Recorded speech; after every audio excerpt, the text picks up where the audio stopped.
when I started, I didn't need these, and I didn't have this bald spot. But these ladies continue to say wonderful things about me. I don't really understand why. I dropped Dr. Lark's class when she was a professor at UWF. Because it was going to be too hard. It's a lot of reading. And Dr. Pilcher, she's been on 2 of my doctoral committees, and I'm not working on my doctorate. But they still continue to support me, even though I have rejected them both multiple times. This has been a difficult talk to try to nail down. What do I say about the journey I've had the pleasure of being on for the last, I'm in my 7th year now. And what they asked me to talk about was mission and what that means and how that affects change in schools. And really, I need to tell my story to explain how I've been successful at Oakcrest. And the first slide is, ready or not, the road less traveled toward the principalship. I had no desire to be in education. I had no desire to work in an elementary school. And I had no idea that I would ever be a principal. But sometimes what we think we're going to do is not what we are meant to do. And that's what happened to me. Did you ever have those people in school that always knew what they were going to do? Those jerks? That wasn't me. My start of my education career was 2 years of kindergarten. Struggled through school, never really knew what I wanted to do. Knew in high school that I wanted to work with kids. Wanted to go to the University of Alabama. Parents were not going to pay for that and said, talked them into going to a junior college in Tuscaloosa. After my 5th year in the School of Social Work, my dad said, I really need to find out what I'm going to do, and I did graduate with a social work degree and did that for a little while. And my dad would love to see me behind this podium because my next degree was from the New Orleans Baptist Theological Seminary, earned my Master of Divinity and Counseling. Let me tell you that there's probably no better training than having a social work degree and a degree in marriage and family counseling to take over a high poverty school. I use the social work with the kids and the parents who are wonderful, and I use the counseling degree with the tall people in the building every day.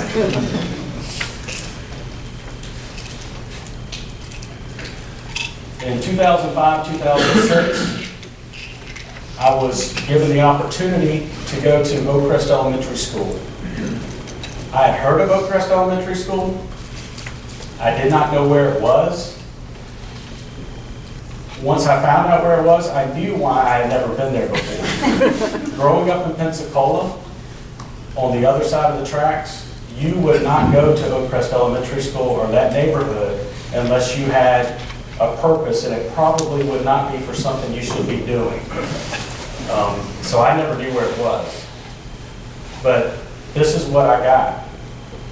This was the only F school in the district in Escambia County this year.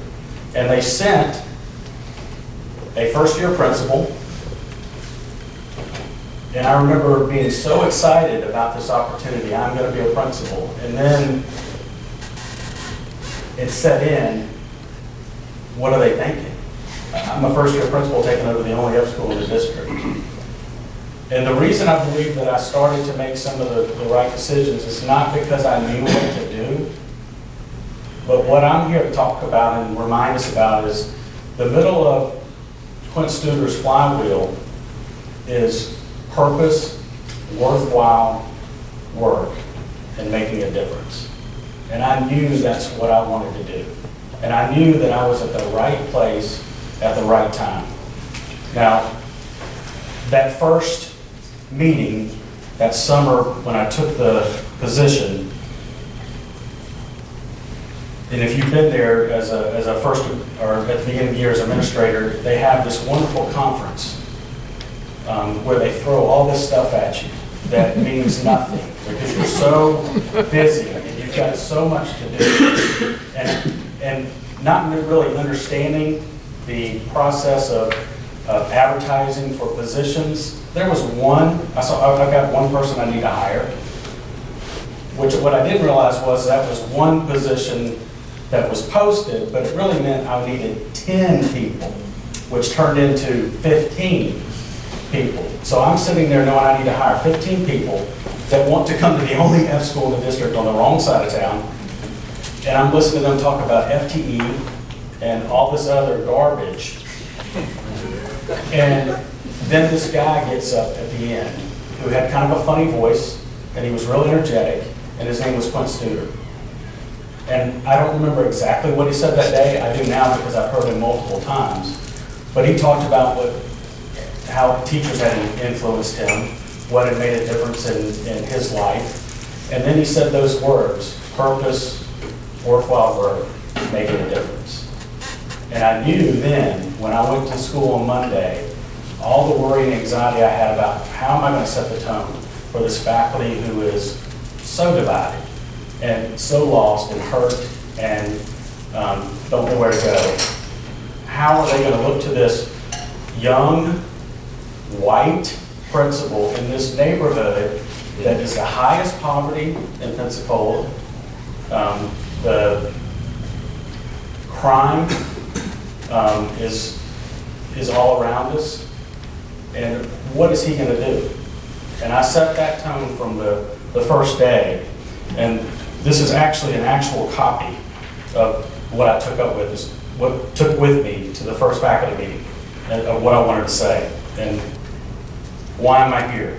Right place, right time. Why are you here? Purpose, worthwhile work, making a difference. And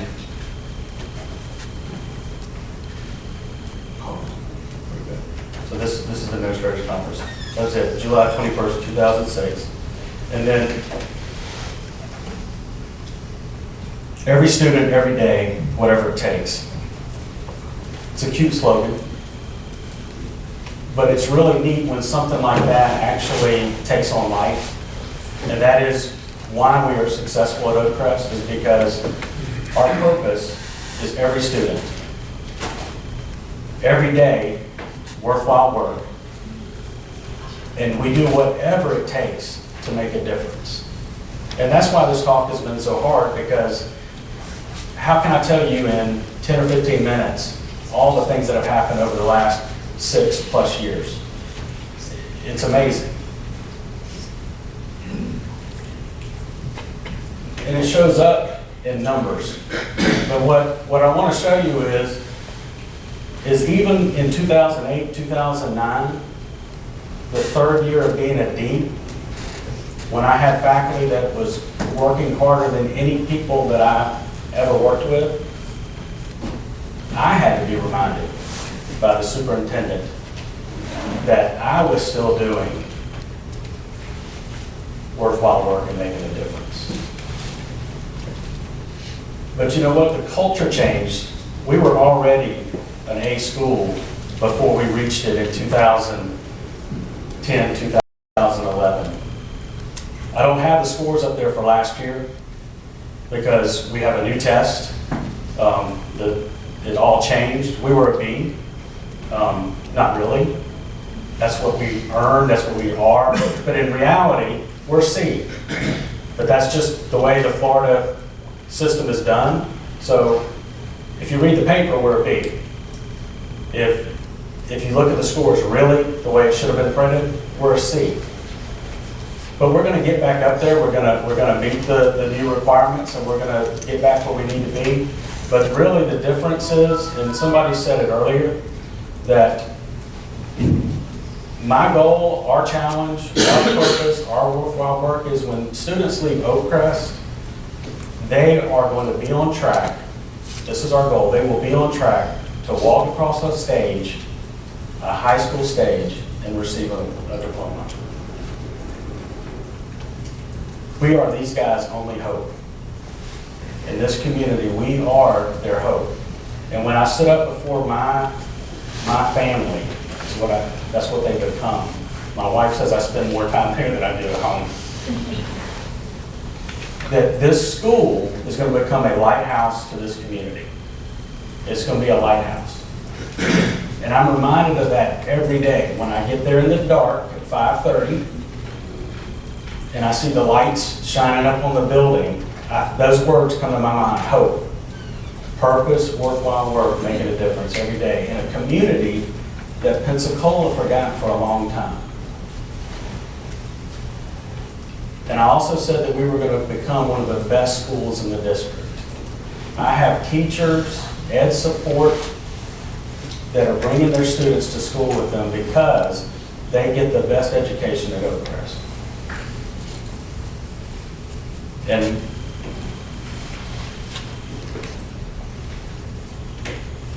this is Miss Rabb's room, right? Right.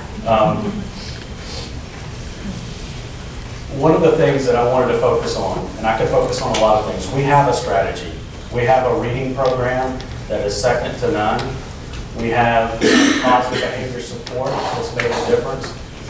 And I get people that come up to me all the time and say, Denny, you're doing such a great job. Oakcrest has done amazing things, which feels great. That's nice.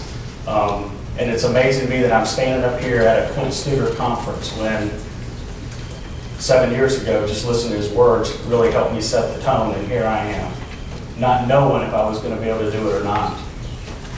But it's the people that I've been able to hire. There are a lot of people in this room, and to be in front of this many board members, usually you're in trouble. But there's a lot of people in here that affect who gets hired and all those things.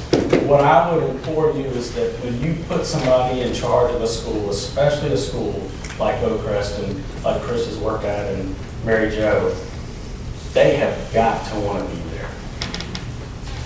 It can't be a sentence. It can't be a demotion. It can't. These guys, they need somebody that wants to be there. Does that guarantee that they'll be successful? No, but if they don't want to be there, I can guarantee you they won't. They've got to have a purpose, worthwhile work, making a difference attitude every day to be a school like that. Yesterday in one of the conference, I don't remember which one it was, ladies, but I'd never seen this before in a conference where what equals success, and I don't remember what all the things that were added up, but one of them was luck. And I thought, I've never seen that in something that equals success. You can call it luck, you can call it karma. I call it divine intervention. That's where I come from. But I have had divine intervention along the way, and I have certainly had it since I've been at Oakcrest. And I've never had it more than when I sit down and interview somebody to come to Oakcrest. Has every one of them worked out perfect? No. I met Tim through targeted selection, which is how you're supposed to hire. You're supposed to have all these people. Well, I'm sorry, when you're the only F school in the district and you've got like 4 or 5 applicants and all the other schools have 200, when that person comes in and you see that they have mission for that population, I snagged them. Tim, sometimes it was just me. Why did it work, buddy? But this is a picture of Sarah Rabb's room. She was a reporter for Mobile Register and then the Pensacola News. And she went back and got her degree in education. And she wanted to be at a school like Oakcrest. I have story after story after story of alternatively certified, first year, no experience, but have mission. And Sarah is a really good example because this is somebody who was successful in her career, but wanted that reward. One day I was doing observations and I took I lost track of really what I was doing, and I began to think about Denny Wilson Jr., Mac, who was struggling at my neighborhood school, the school where I went. And I thought, here is the answer, right here. Why is he not with me? Why is he not in this classroom? Mother-in-law thought I was crazy. My mom thought I was crazy. My wife was okay with it because she had been around and knew enough about who I had hired and who was working there. But we say it all the time. We don't put people with kids that you wouldn't put your own kids with. And what a strong statement it was that I pulled Matt there.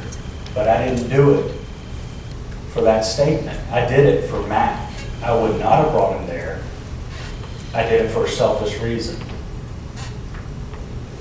But what a cool way that's just awesome that school has teachers with that kind of experience, drive, mission, that the principal took his own son there and he finished there. That's what we need in every school. High poverty, successful district, those are the kind of people we need. And it's got to start with us.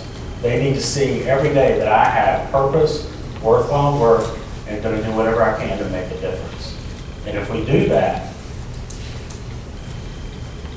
then we're going to have a successful school. And that's how we were able to do what we've done. And again, I am just humbled to be up here with the people that are in this room. The support of these district people.